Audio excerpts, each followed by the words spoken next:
The title of the lesson is God Provides a Refuge, and it's based on Numbers chapter 35, 1 through 34, and the book outlined it like this. God provides a refuge. This demonstrates God's justice and mercy. Christ demonstrates God's justice and mercy, and they use the scriptures Romans 5, 6 through 11, 6, 20 through 23, Hebrews 9, 11, 12, 23, and 28. I probably will not follow that outline, but that's what your book has in mind for us. Let's talk about the cities for the Levites. That's how Numbers 35 opens, is cities for the Levites. As you've read through Numbers, you have seen many spots where the individual tribes are dealt with, such as the numbering of the tribes and the census of the tribes. That census of the tribes is followed by a census of the Levites. There's the story of how the camp is arranged. And then it tells where the Levites are in relationship to the other tribes. Well, chapters 34 and 35 do that also. Chapter 34 deals with the tribes. Chapter 35 deals with the cities given to the Levites. The Levite cities were among the tribes.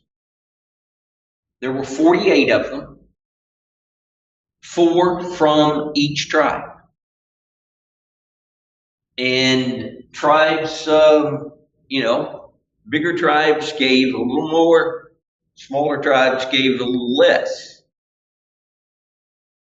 6 of these cities are designated as cities of refuge. 13 of them will become associated with the priest. Now, the priests are Levites also.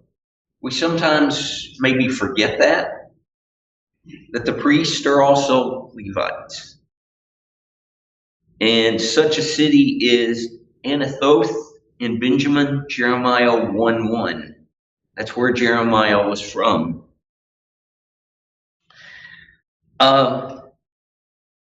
You read those dimensions of the cities. Nobody in modern times can figure out what that means. They've got all kinds of suggestions as to what you got. Some say it's a square, some say it's a circle, some say it's, an expanding territory depending on population growth. We just don't know.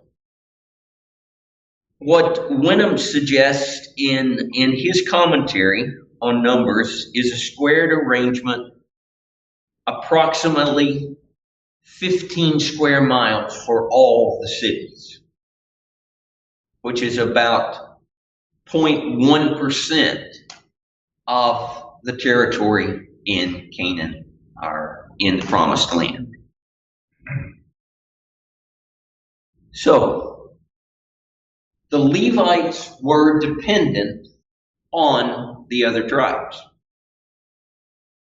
They were dependent on the other tribes for their food, for everything they had, basically, because they were the people associated with the tabernacle. They were not to have large farms, large territories of farmland. Their role in Israel was the tabernacle. Their role, continuing on, would be the temple. They were the process of worship. They were also to teach the people about the law. Now, a little thing that you may have forgotten. Genesis 49:10 says that Levi and Simeon will be separated in the land. Why? Because of Shechem. Because of the murders at Shechem when Dinah was raped. Okay? So this arrangement fulfills that. Now, the other tribes were dependent on the Levites. The Levites were to instruct them about the law. They were to instruct them about ritual purity. And to remind the Israelites they were the holy people of God. They were to remind them of that. And there are various places. Exodus 19 verses 5 and 6 are one of those places that Israel is to be the holy people of God.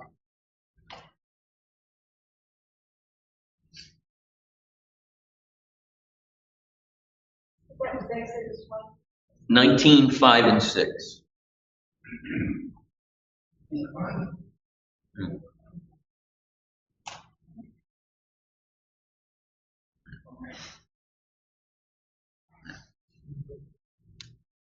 Okay, so here's talking about the Levites being scattered through the tribes. Christians have a similar role. Jesus said in the Sermon on the Mount that his followers were to be salt and light, implying they were to be among the people, to be salt and light. As the early Christians in chapter 8 of Acts were scattered, what did they do? Preached the gospel. They went everywhere preaching the gospel. And in that process, the gospel reached a place called Antioch of Syria. Antioch of Syria was the mission church. From it, the gospel spread to Europe. Now, maybe I'm shortcutting it a little bit, but not much. That church was the sending church. They went everywhere proclaiming the word. Okay, so let's talk about refuge. What does refuge mean? A protection place. A protection place. A place of protection. A place of safety. A condition of being safe from pursuit, danger, or trouble. Who is the ultimate refuge? Christ. Christ. God. And use some passages from the Psalms. Psalm 46:1. God is called a refuge. Other passages from the Psalms, 62 verses 6 and 8, chapter 91 of Psalms, 2 Samuel 22:23. God is our refuge. God is the place of safety. God is the place of protection. Jesus, in Matthew 11:28 and 29, and I'm probably taking some liberty here that maybe I shouldn't, but in Matthew 11:28 and 29, he promises, "Come unto me, all you who are heavy laden, and I will give you rest." I will give you rest. And rest has an idea of safety, protection. A passage, he wanted to give refuge to Jerusalem. In Matthew 23:37, Luke 13:34. He said, "I would have gathered you like a hen gathers her chicks under her wings." A place of safety, a place of protection. Many of the laws to Israel were modifications of customs that were already in the society in which they lived.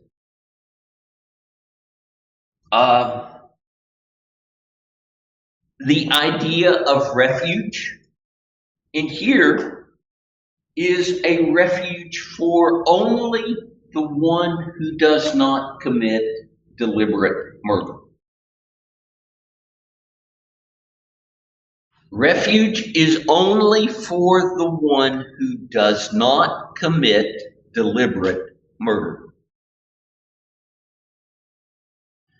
In the society as a whole of that time and even up to the first century, places of refuge really didn't pay any attention to, is he guilty or is he not? If you got there, you were protected. In fact, one of the complaints of some of the Greek philosophers is that the temple of Diana had the most cutthroats and thieves and murderers and that could be found in any place in the world. Well, here, God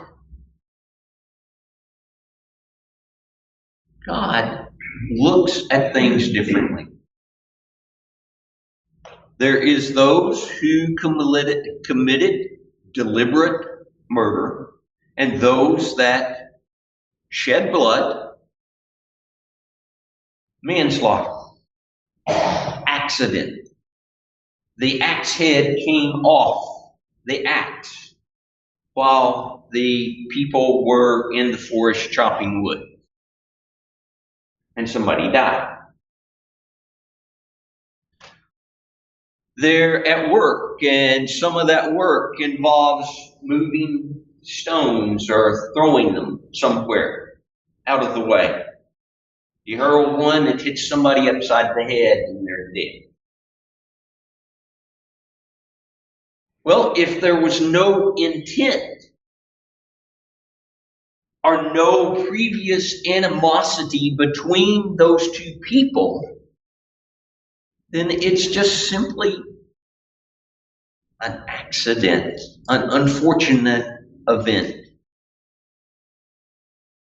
But still, blood was shed. So here's the thing.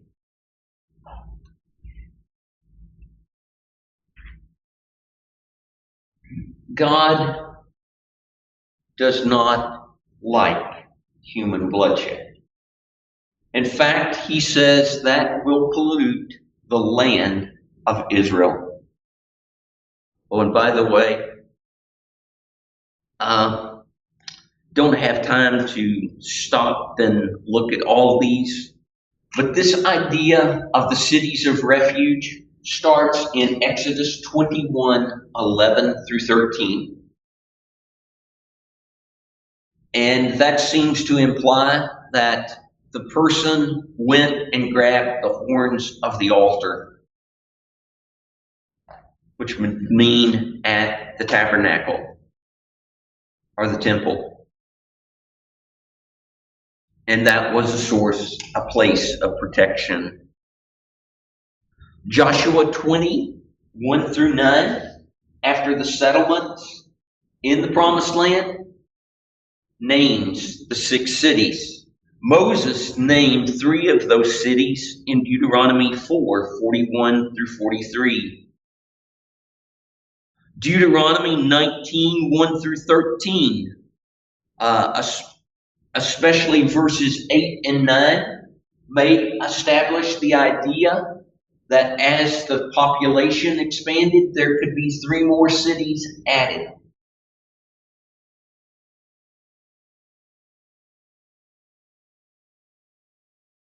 The distances are not to be extreme. The land is to be divided into 3. And so that each one is an equal distance from the population, so they can run to it, escape the avenger of blood.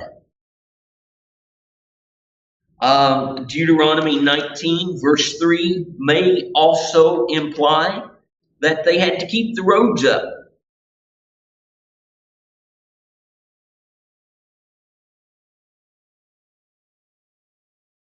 They had to keep the roads up.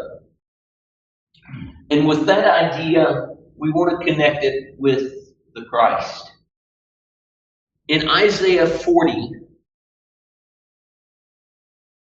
verse 3, which is quoted in Matthew 3:3, Luke 1:76, Luke 3:4, and John 1:23.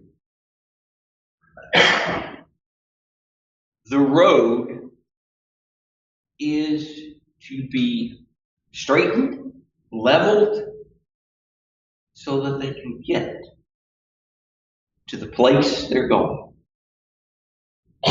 John says that he is the one crying in the wilderness. So the city of refuge may already have a veiled reference to the Christ. Okay.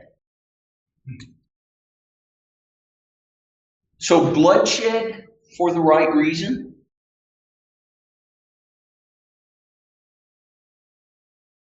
or in the right way. Now, this is paradoxical. Bloodshed can either be very cleansing, providing purification, or it's very corrupting. Very corrupting. In fact, he talks about, God talks about the land being corrupted because of bloodshed.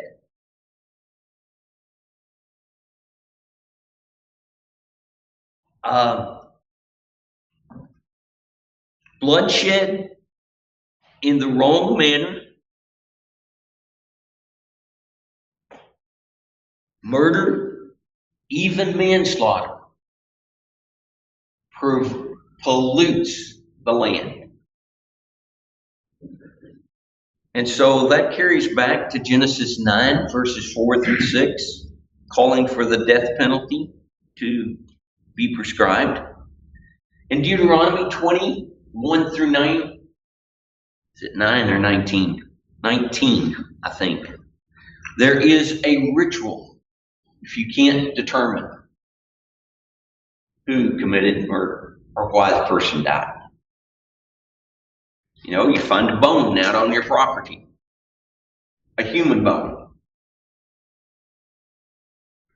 There is a ritual to determine or to purify the land because of that murder. So in this passage, the murderer cannot buy his way out. He cannot buy his way out. His life is to be forfeited because he is a murderer. The manslaughterer cannot buy his freedom, per se. Now, the manslaughterer is safe. He has been tried either by the court of the Levites or the court of his city and determined that no, he didn't intend to do this. But blood was shed.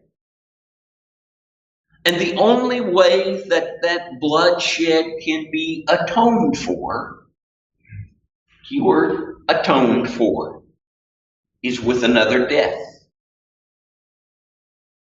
And whose death is it? Murderer. No. The manslaughterer. Sacrifice. No. The death of the high priest. Oh. Because it was at the death of the high priest that released it. Yes.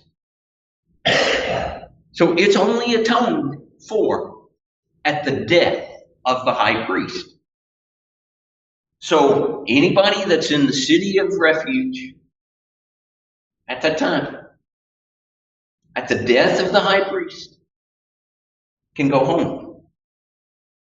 Now, we don't know how this really worked, because in other parts of the New Testament, the Old Testament, this is never discussed again.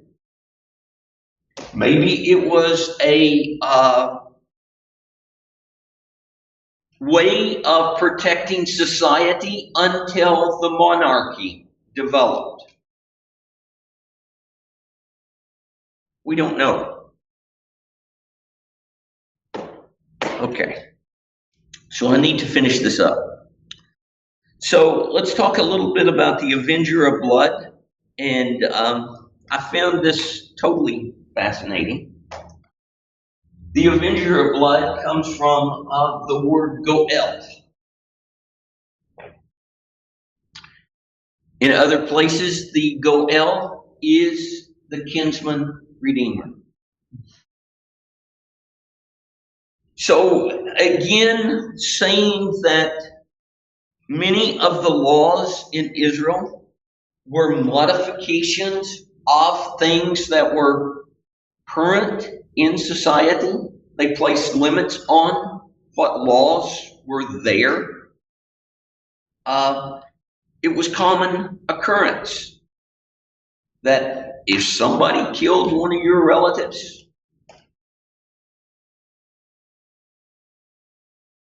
next step, go for them. Not only go for them, but maybe go for more than them. Revenge. This law, the cities of refuge, placed limits on this concept of the Avenger of Blood that was already prominent in the culture of that part of the world. So, and as I said, this word, goel, is also the kinsman redeemer. This is the person who buys your property back if you get into trouble and you can't keep it. He is the person that is to marry the deceased relative's wife and raise up children to that deceased relative so that that will not, line will not perish.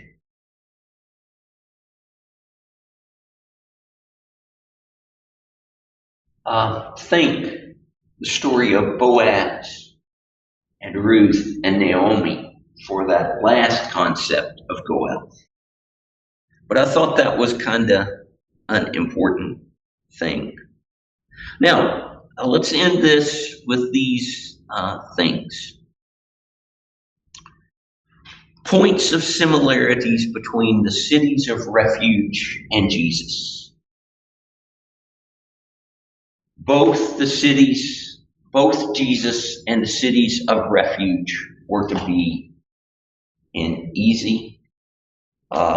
within easy reach. So Jesus, he's within easy reach. The cities of refuge, the roads, the distance, were to be prepared so that they would be within easy reach.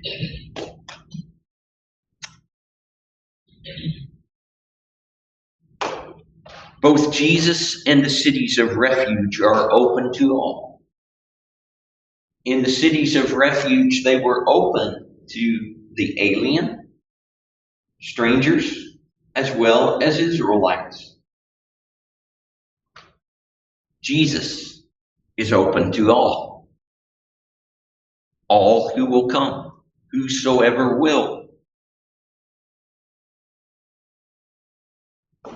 Both Jesus and the cities provide protection only within their boundaries. To go outside of those boundaries meant death. Both Jesus and the cities of refuge are the only alternative for the one in need. Without this protection, they will be destroyed. Both Jesus and the cities of refuge provide full freedom upon or because of the death of the high priest. Now, why can we say that about Jesus? He is a high priest who can sympathize with our weakness. He is the high priest in the order of Melchizedek. He is the forever priest. He died as the sacrifice, but became the forever priest. The others just died. They just died. He lives forever.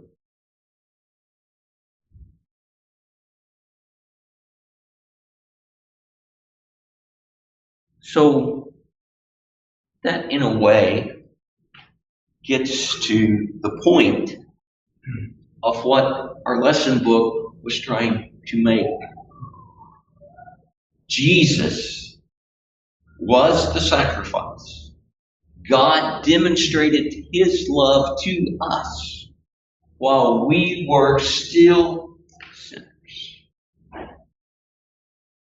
through Jesus.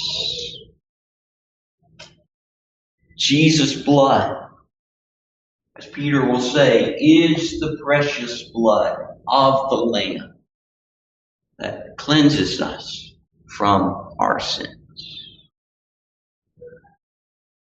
Okay, that's enough. Got any questions, disagreements? The city of refuge for all people that commit murder, or just for the ones that commit manslaughter? Because they had to have an elder that would try them as a sense of justice, like the courts today. Yeah. They're innocent till proven guilty. Right. The law says that eye for eye and tooth Mm-hmm. if you commit murder, Yeah. kill, thou shalt not kill. So that was always the law, but who dictated who exactly was the elders trying to help you with the just the manslaughter thing? It was just the city of refuge was just for, as the book of Numbers 35 lays it out, is only for that person who commits manslaughter. Unintentional. Unintentional. But if it's deliberate murder, well, you may run there, you may get safety for a while till the trial within either, and I couldn't determine this, whether it's within your own community or the community of the Levites. But trial is right. That's a good point to make. Okay. There was justice there. Yes, there is justice, and blood doesn't pollute the land. And that's the main thing. You know, the similarities are there, Christ is still a high priest. Mm-hmm. He still is, to this time, mediating or a go-between us and God. And others think, like I was thinking back, reading back about Cain, you know, Cain was permitted, even though he killed his brother, he said, I can't bear the punishment you give me. Yeah. So he marks him. Now Lamech, he later says, I killed somebody because I killed somebody that killed somebody. 70 times 7. Yeah. If anybody killed him. So revenge, it was similar in a way, but revenge wasn't permitted. Right. Put limits on it.